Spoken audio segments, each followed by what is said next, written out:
아침입니다. 아침의 하늘 뉴스 종합 비타민 아침의 매일경제 김은미입니다. 오늘의 일면 같이 들어가 볼까요? 매일경제입니다. 삼성전자 반등 본궤도 조단위 영업이익 복귀. 네, 희소식입니다. 네, 3분기 삼성전자 영업이익 2조 4천억. 이 갤럭시 G5 디스플레이가 견인을 했다라는 건데요. 사실 그동안 이게 언제적부터, 그러니까 지난해 4분기 이후에 3개 분기 만에 이번에 영업이익이 조단위로 복귀를 했다라는 겁니다. 삼성전자가 차지하고 있는 하는 역할이 우리 경기 전반에 굉장히 크죠. 그러다 보니까 일단 삼성전자가 조단위 영업이익으로 복귀했다라는 얘기는 우리 경제에도 분명히 초록불이다라고 볼 수 있을 것 같습니다. 다음 일면 볼까요? 동아일보입니다. 총선 전초전 강서구청장 보선, 민주당 진교훈 승리. 네. 어제 새벽에 최종 100% 개표가 있었습니다. 근데 지금 100% 개표가 이루어지기 전에 일단 나오긴 했습니다만 이미 초반부터 상당한 격차를 벌리면서 진교훈 후보가 승리를 최종 거머쥐었습니다. 김태우의 예상보다 큰 차이로 앞섰다라는 건데요. 관련해서 조선일보는 일면 어떻게 뽑았는지 좀 같이 보겠습니다. 조선일보는 여당의 완패, 민심의 경고다. 여당이 완패했다고 얘기를 했습니다. 그리고 이 완패란 얘기는 민심이 경고한 거다라고 조선일보가 뽑았는데요. 근데 그렇다면 한겨레는 어떻게 뽑았을까? 보겠습니다. 한겨레는 용산의 패배다라고 했네요. 네. 또 여당의 완패다. 여당이 아니라 용산의 패배다. 결이 다르죠. 네, 잠시 뒤에 이 얘기는 대담으로 짚어보도록 해보겠습니다. 다음 기사 볼까요? 서울신문입니다. 의원님은 재판 중 총선까지 리스크. 네, 이게 대체 무슨 얘기냐? 패스트트랙 충돌 기억하십니까? 2019년도에 있었던 일인 거죠. 이 패스트트랙, 그러니까 신속 처리한 건을 처리하는 이 과정에서 있었던 물리적인 충돌. 여기에서 28명이 사실 기소가 됐습니다. 근데 1심만 3년 10개월째다. 근데 그러다 보니까 지금 현재 현역으로 있는 의원 10명도 지금 포함이 돼 있는데 이 중에 상당수는 이제 한 반년밖에 안 남은 내년 총선에 또 출마하지 않겠느냐. 그럼 출마한 다음에 결론이 나오면 그럼 그 다음에 다시 또 보궐선거 치를 것이냐. 라는 얘기가 여기 지금 들어 있습니다. 늦어지는 재판, 여도 야도 왜 아무 말을 안 하는 것이냐라는 얘기가 여기 실려 있네요. 다음 보겠습니다. 경향신문입니다. 시리아도 이스라엘의 로켓포 발사, 중동 화염 더 커져. 네. 하마스, 팔레스타인 하마스 이 무장 단체와 이스라엘 간의 이 충돌, 지금 전쟁이 사실상 시작이 됐죠. 근데 여기에 시리아도 참전을 했습니다. 시리아가 직접 무기 지원이 아니라 직접 이스라엘 로켓포를 발사했다. 결국 중동 화염 5차 전쟁으로 지금 이어지는 거 아니겠느냐라는 얘기가 더더욱 가까이 좀 다가오고 있다라는 얘기인 거죠. 네, 이어서 사진 기사를 좀 같이 보겠습니다. 네, 사진 속의 이 아이. 언뜻 보면 검은색 피에로 분장 아니야라는 생각이 들 만한 그런 모습인데 이게 피에로 분장이 아닙니다. 지금 전쟁 포화 속에서 먼지를 하얗게 뒤집어 쓴 상태에서 얼마나 울었는지 눈물로 검게 좀 콧물로 지금 범벅이 된 아이의 얼굴입니다. 네, 지금 역설적으로 피에로 분장처럼 지금 보이는 그런 상황인 건데요. 하마스가 이 이스라엘의 집단 농장을 공격을 하면서 여기에서 또 이 아이들이 영유아 아이들이 최소 40명이 숨졌다고 하죠. 확인이 된 시신만 49라고 합니다. 일부는 또 심지어 참수된 것으로 확인이 된다라고 하니까 이런 생각이 드네요. 이 아이들이 무슨 죄인가라는 생각이 절로 드는 사진 한 장 같이 좀 전해드렸습니다. 이스라엘 하마스 전쟁, 네, 전쟁 종료까지는 아니더라도 최소한 중단을 좀 간절하게 좀 바라보면서 아침의 매일경제 뉴스 종합 비타민, 네, 오늘 대담을 좀 이어가 보겠습니다. 언제나처럼 궁금한 점은 유튜브 댓글로 남겨주시면 좀 같이 얘기를 해보겠습니다. 함께해 주실 분들 소개합니다. 안녕하세요. 네, 반갑습니다. 17.15%포인트입니다. 네, 이게 대체 무슨 얘기냐? 판 커진 구청장 선거 민주당 크게 이겼다. 네. 어제 있었던 강서구청장 이 보선 최종 100% 개표한 결과가 오늘 조간에 실리진 않았습니다. 왜냐하면 완전히 다 개표가 되기 전에 이 신문사실 찍어내야 되기 때문에 실리진 않았는데 일단 결과는 민주당이 크게 이겼습니다. 어떻게 이겼느냐? 100% 개표한 결과를 그래서 저희가 준비를 했습니다. 100% 개표한 결과 민주당 진교훈 후보 이제 당선인이죠. 진교훈 당선인 56.52% 득표를 했고요. 김태우 후보는 39.37%. 그래서 저희 키워드죠. 17.15%포인트 차로 크게 진교훈 당선인이 이겼다, 당선이 됐다라는 겁니다. 민주당이 크게 이겼다라는 건데 진교훈 당선인의 얘기 직접 들어보고 오시죠. 존경하고 사랑하는 우리 강서 국민 여러분께서 새로운 강서의 미래와 발전을 위해 저 진교훈을 선택해 주신 것에 대해 먼저 진심으로 감사의 말씀을 드립니다. 저는 당선이 확정되는 즉시 오직 강서 구민만을 바라보고 그간의 구정의 공백을 메우기 위해 1분 1초라도 아껴가면서 강서의 구정을 정상화시키겠습니다. 네, 진교훈 당선인의 목소리를 지금 직접 들어보고 오셨는데 권지웅 위원님. 네. 사실 민주당 텃밭이기 때문에 민주당이 이길 것 같다라는 전망은 있긴 했었습니다. 하지만 17%포인트 차로 이길 거라는 예상하셨습니까? 사실 이렇게까지 크게 이길 거라고 예상하기는 어려웠다고 저는 생각합니다. 그리고 네. 민주당에서 그 당시 선거를 뛰고 있는 분들도 두 자릿수만 돼도 사실상 크게 이긴 거다. 왜냐하면 직전 선거에서 어쨌건 지방선거에서 졌기 때문에 국민의힘 구청장이 섰던 것이기 때문인데요. 네. 근데 어쨌든 저는 그 강서에서 한 10여일간 강서구 전세 사기 피해자 조사를 하면서 좀 돌아다녔습니다. 근데 그때 제가 느꼈던 것이 네. 이 선거가 기초단체장 선거라기보다는 정권 심판 선거처럼 많이 여겨졌어요. 많은 분들이 저에게 첫 번째 마디가 물론 제가 민주당 인사여서 그랬던 건데 윤석열 정부 너무 오만하지 않냐라는 이야기가 거의 대부분이었거든요. 그래서 거기에 따라서 이번 결과를 보는 게 맞지 않을까 싶고요. 네. 사실 공천되는 과정도 윤석열 대통령의 의중이 없이는 김태우 후보는 공천이 불가능했습니다. 그러니까 대법원 유죄 확정이 되었고 그 유죄 확정을 대통령의 사면권을 통해서 네. 사실은 다시 후보가 될 수 있었던 거잖아요. 그러다 보니까 이번 선거의 패배를 용산에서는 되게 깊이 좀 반성하는 의미로 봐야 되지 않을까 싶습니다. 이번 선거의 결과를 단순히 뭐 여야 국면이 아니라 이건 정권 심판이다라고 지금 말씀을 하셨어요. 실제로 다음 기사를 좀 이어서 보겠습니다.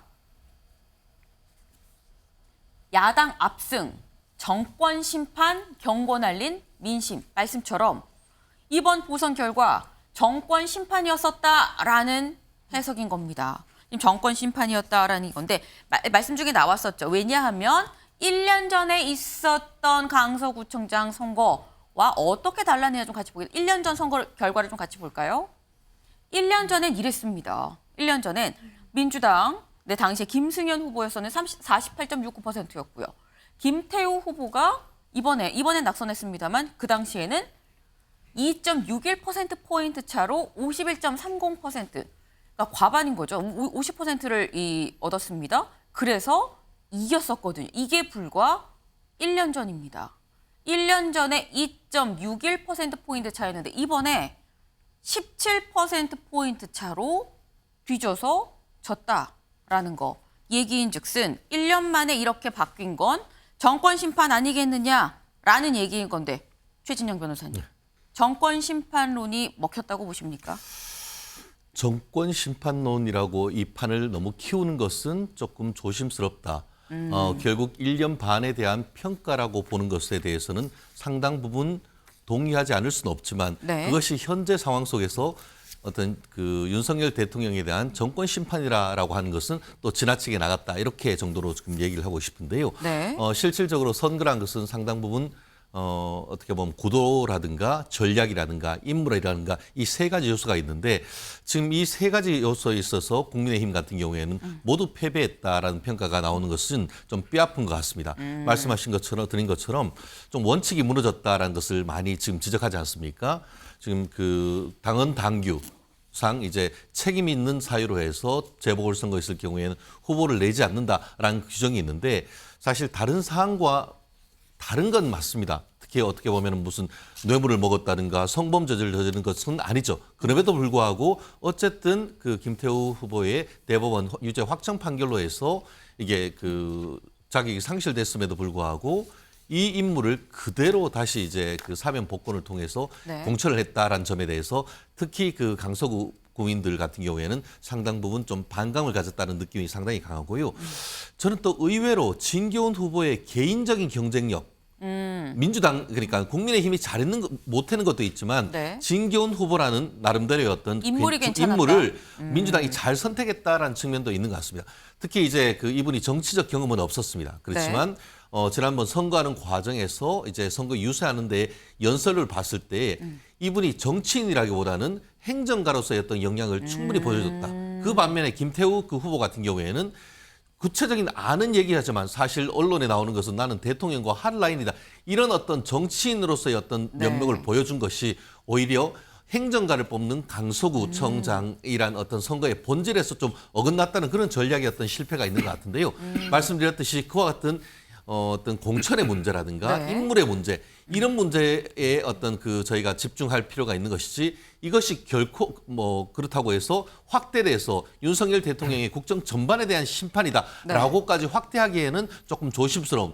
왜냐하면 아직까지 보면은 정당 지지율이라든가 이런 부분은 민주당이나 어떻게 보면 그 국민의힘이나 아니면 이 거의 비슷비슷한 모습을 보이고 있거든요. 그렇기 때문에 이번 강서구 자체만을 보고 이것을 지나치게 확대하는 것은 경계해야 된다. 다만 그럼에도 불구하고 네. 민심에 따가운 어떤 그 경고장 한마디로 옐로우 카드는 충분히 그 의미를 깊게 받아들여야 된다. 저는 그렇게 평가를 하고 싶습니다. 지금 어떻게 보면 말씀 중에 전략 미스였다라고 지금 인정을 하는 부분도 분명히 있었습니다. 행정가인 진교훈 후보에 비해서 정치인을 강조한 김태우 후보는 뭔가 전략 미스가 있었다라는 점. 그 점도 일단 인정한다라고 얘기를 하셨는데 일단 어쨌거나 민주당이 이길 것이다라고 전망하는 사람이 많긴 많았습니다만 사실 여기서 놀라운 점은 17%포인트라는 굉장히 큰 격차인 거죠.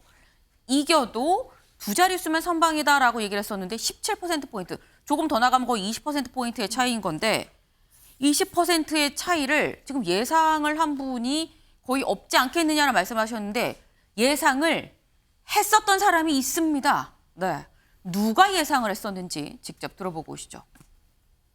지난 2020년 총선에서 그러니까 저희가 강서구에서 가불병을 다졌거든요. 그런데 그때 그 당시 미래통합당이 받은 표와 더불어민주당이 받은 표의 차이가 17.87% 정도 났습니다. 그렇기 때문에 실제로 그때 총선 분위기라면은 한 17.87% 차이 나는 것이고 지금은 그때 김태우 후보도 그렇게 졌어요.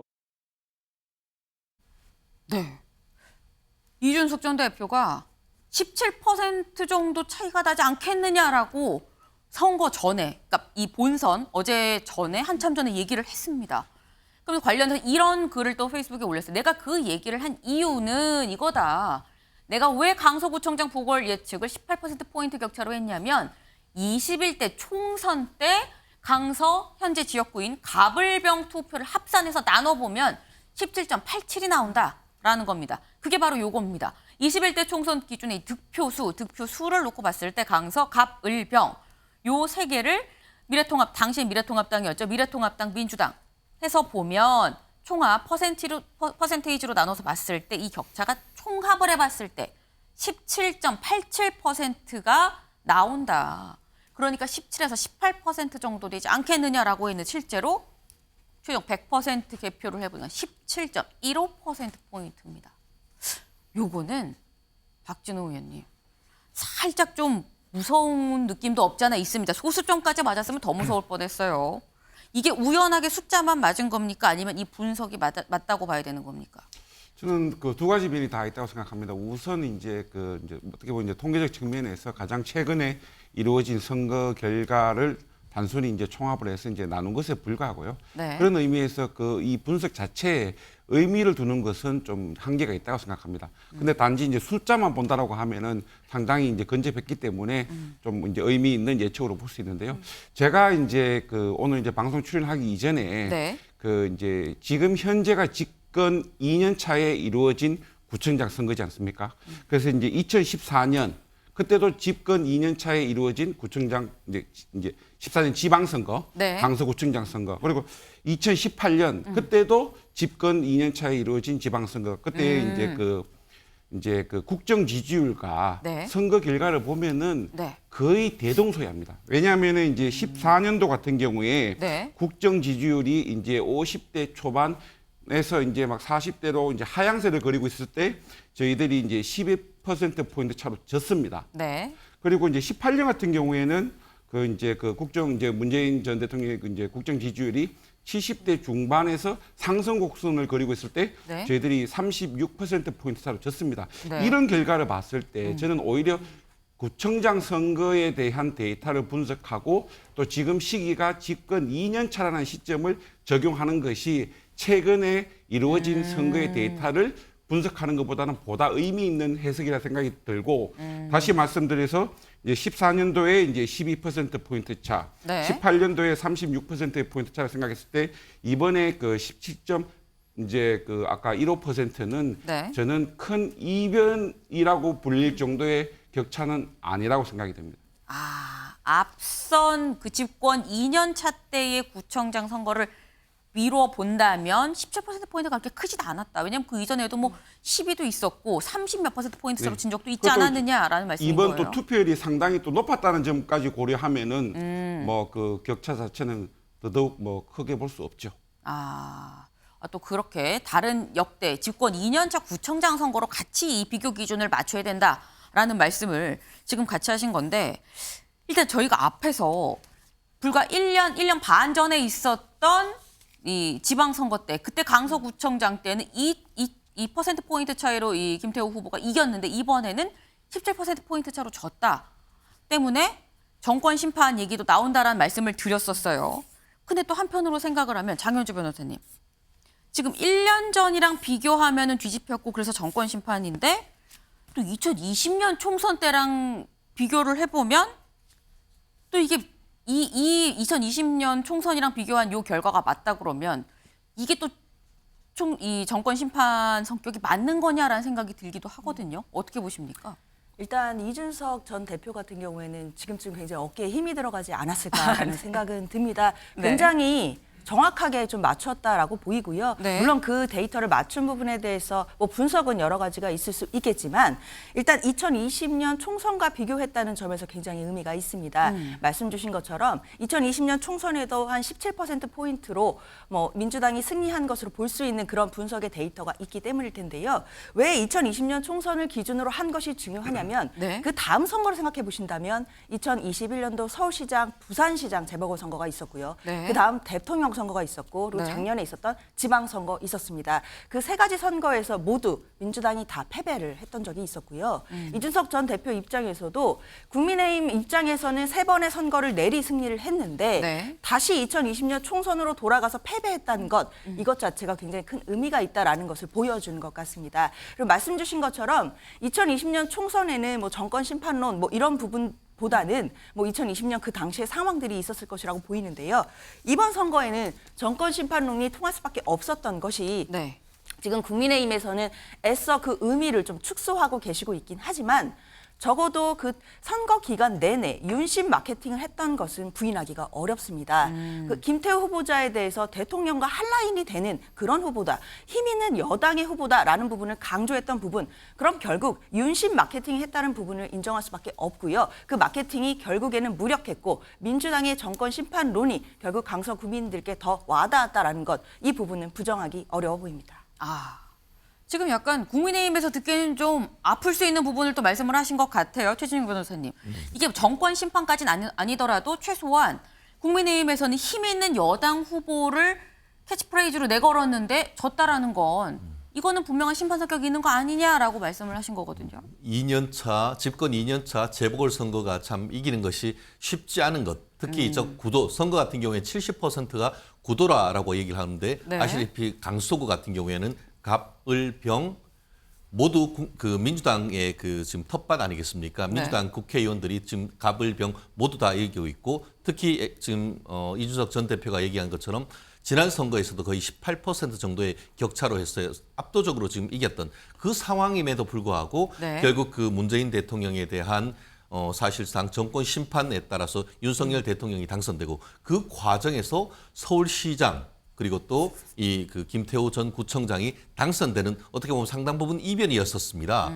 그런데 이제 그 이후에 이제 전체적인 최근에 있어서의 어떤 그런 윤석열 대통령의 어떻게 보면은 뭐 여야를 그러니까 진보 보수를 불문하고 네. 윤석열 대통령의 국정 운영에 대해서 저와 같은 운영이 맞느냐에 대한 얘기가 있었던 건 사실입니다. 아마 그러한 부분들이 말씀드렸듯이 선거 자체에 있어서의 공천의 원칙, 공천의 인물, 공천의 전략 이런 부분의 어떤 실패와 아울러서 그것이 이제 윤석열 대통령에 대해서도 사실상 이것이 공천은 뭐 당에서 했다고 하지만 그 네. 뒤에 복심은 용산에 어떤 의중이 깔려 있지 않느냐 하는 그런 부분이 늘 좀 실질적으로 어떤 필드에 있는 분들이 느끼면서 네. 결국 말씀드렸듯이 레드 카드는 아니지만 국정 운영에 대해서도 옐로우 카드를 한번 줌으로써 다시 한번 이것을 이제 미리 예방 주사를 맞고 내년 총선에 임해라라고 하는 정도의 어떤 그 뜻을 국민의힘과 용산이 새겨야 된다고 하면은 뭐 용산이나 국민의힘으로서는 다시 한번 어떻게 보면은 수도권을 다잡을 수 있는 계기가 된 것이 아닌가. 다만 그 패배가 상당 부분 쓰라린 것은 뭐 부인할 수 없는 사실인 것 같습니다. 네.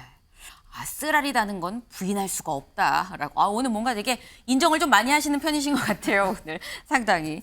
근데 어쨌거나 지금 결과가 나왔고 민주당이 압승을 했습니다. 때문에 이제 쓰라린 것도 인정을 한다라고 얘기를 하는데 민주당 압승이라는 얘기는 국민의힘의 완패라는 얘기인 거죠. 때문에 국민의힘 지도부 책임론이 나올 수밖에 없는 상황 아니냐라는 얘기가 사실 본 선거가 있기 전부터 계속 나왔습니다. 만약에 진다 그러면 이건 지도부 책임으로 나오는 거 아니냐는 얘기가 있었는데 여기에 대해서 이번 선거 상임 고문이기도 했었죠. 권영세 의원이 이런 얘기를 했습니다. 들어보고 오시죠. 국민의힘이 지면 우리 같은 경우 뭐 특별한 일은 없을 거라고 봅니다. 근데 지금 사실은 저쪽 당도 뭐 그렇고 우리 쪽 당도 그렇고 이게 지고 이기고 하더라도 사실은 이 당 전체를 흔드는 요소가 될 만한 그런 선거는 아니잖아요. 좀 아쉬운 결과가 나온다 하더라도 그게 뭐 김태우의 귀책 사유를 따지면서 그래서 거기 왜 공천했어? 막 이렇게. 왜 공천했어? 왜 그 사람 공천했어? 뭐 이런 얘기가 왜 특별 사면했어? 뭐 이렇게. 네, 뭐 그거야 뭐 특별 사면이야. 특별 사면했다고 공천을 반드시 해야 되는 건 아니니까요, 그죠? 그래서 그런 부분에서 너무 이렇게 나가는 거는 좋지 않고. 그렇게 네, 뭐 막 너무 이렇게 나가는 건 좋지 않고 이렇게 나간다는 게 자꾸 지도부 책임론 얘기하는 건 맞지 않다라는 얘기인 거겠죠. 박준호 의원님. 지금 권영세 의원은 이게 뭔가 당 전체를 흔드는 그런 요소가 될 거는 아니다라는 취지로 지금 얘기를 했거든요. 흔들림이 없을 거라고 보십니까? 저는 그 선거 결과를 저희들이 부인할 수는 없습니다. 겸허히 당연히 이제 겸허히 수용해야 되고요.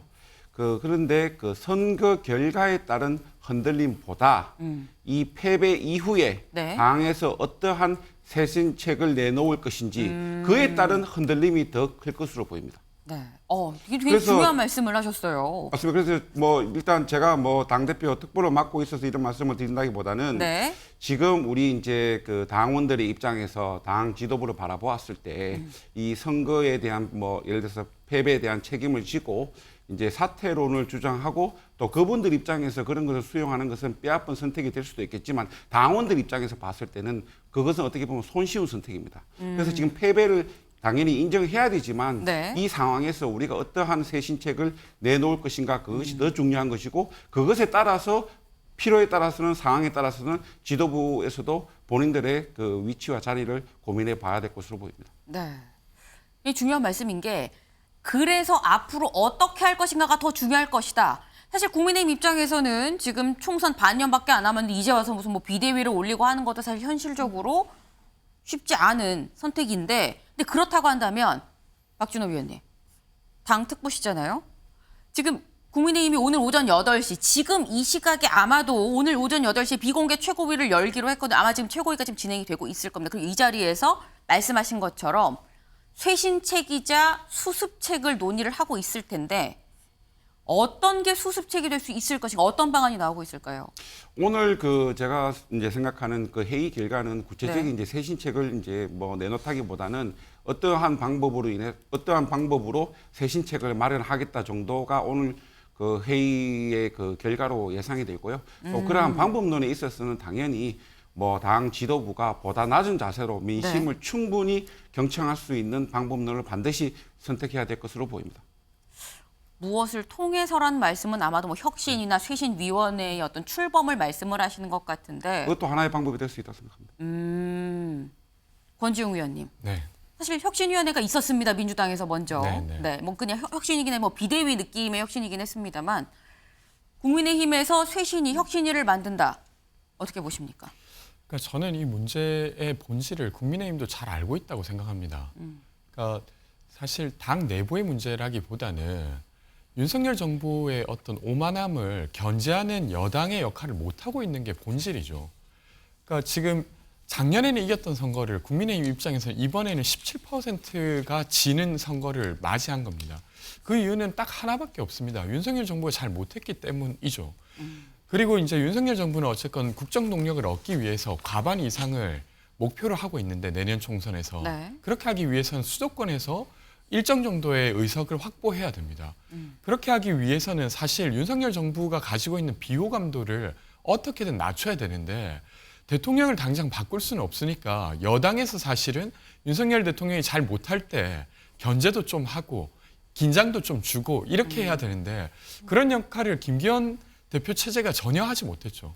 되려 김기현 대표는 처음에 이 강서구청장 재보궐선거가 열렸을 때도 공천을 안 하겠다는 기류로 이야기를 했다가 대통령실에서 워낙 공천하자라고 하니까 공천을 한 결과로 지금 이 선거를 보게 된 거지 않습니까? 그러니까 이 문제의 핵심을 모르진 않을 텐데 그것을 택하면 윤석열 대통령 눈밖에 나고 윤석열 대통령 눈 안에 들려고 하니까 사실 국민의힘 전체 혹은 아니면 윤석열 대통령에 대한 비호감도를 낮추지 못하고 이런 딜레마인데 사실 이것을 극복한다고 하면 네. 사실 수도권 선거에서 상당한 경쟁력을 가질 테고 이런 어떤 선택을 못한다고 하면 사실은 지금처럼 강서구청장 선거에서 보였던 표심이 또 내년 총선에서 보여지지 않을까 싶습니다.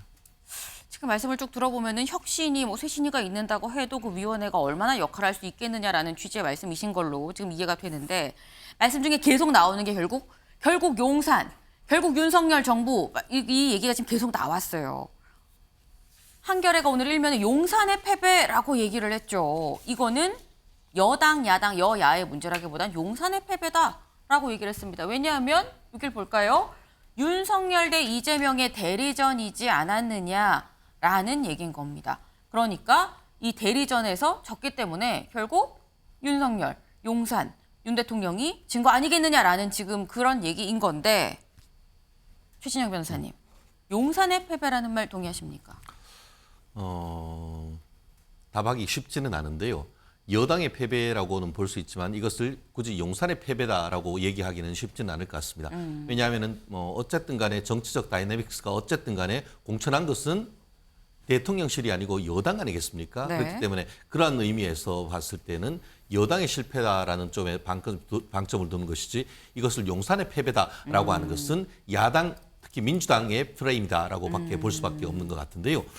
결국 이 부분에 있어서의 어떤 정치적 맥락은 충분히 읽을 수도 있습니다.